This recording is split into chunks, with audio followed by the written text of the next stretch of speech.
People say that Indians are the best when it comes to bargaining. And today, my friend, it's your lucky day. Your Indian consumer. Hey consumers, it's me Prasad Vitpatek, your Indian consumer. And in this video, I'm going to tell you the tricks so that you can bag the best deal, right?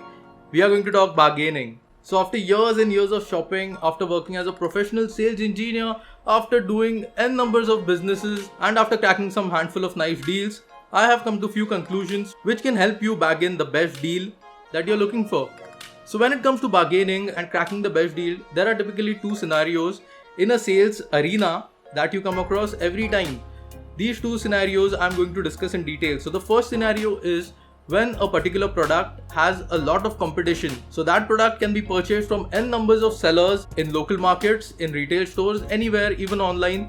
So that product is not a monopoly based product. It is generally traded by many retailers. So in such a scenario, to crack the best deal, all that you have to do is just show the urgency of purchase. You should make the person feel who is selling the product that this person who has come to his shop is immediately going to buy the product, and the cash is just coming out of your pocket and landing on his table. That is all you have to convince him with. By doing so, what you're doing is you're grabbing his complete attention on yourself. Once you have his attention, you should just stick with a consistent price that you have in your mind and try to drag him there. What happens in this case is the seller knows that there is a lot of competition out there in the market, and if you go out of his shop or out of his reach, you will definitely buy it from some other person.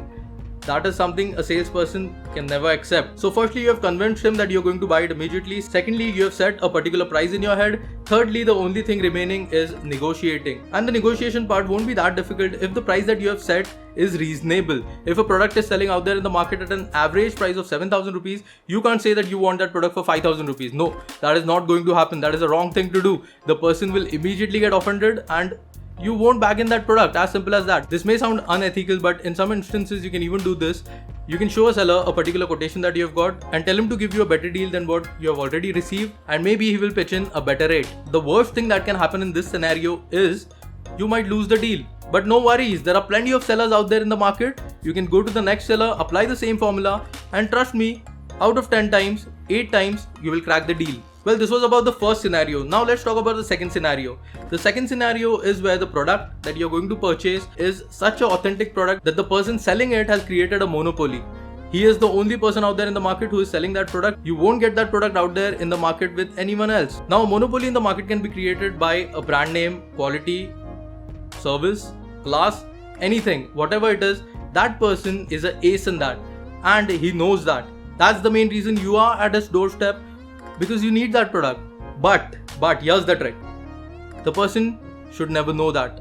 The person should not feel that you are in need of buying the product. That is the trick. It is difficult, I know it is difficult. But if you succeed in convincing the person that you don't need that product, and out there in the market you can buy anything other which is as good as that thing, that makes him angry because he knows that his product is the best. The first scenario was very simple, but the second one is the tricky part. The most important thing to break a deal in this scenario is confidence. Confidence is the key, my friends. Few people have told me that dress poorly and go into a shop and you can bag in a nice deal, but that does not happen. All I can tell you is dress in whatever things you have, but don't forget to wear your confidence. That is the main thing. The person selling the product should become so eager that he should need you as his buyer. Let's simplify this by taking an example.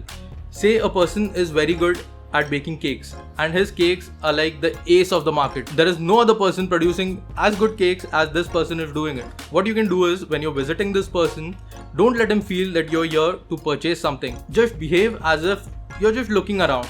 And of course, that person is ace in doing that, so he has a pride maintaining his quality standard and all those things. So this is like the clash of pride, and the person who drops his shield first loses. And mind you, it has to be the person in front of you. The person should get that feeling that any point of the time you can walk out of his shop, go to some other shop and buy that thing. So he should be keen in convincing you that why his product is the best. And trust me, that will happen only with confidence. But let me be very blunt here. This technique will work only 50% of the time. Most of the time the person knows that he is the ace in that and he won't drop his shield. So you will be the loser most of the times. But yeah, it does work 50% of the times, and that is a nice thing.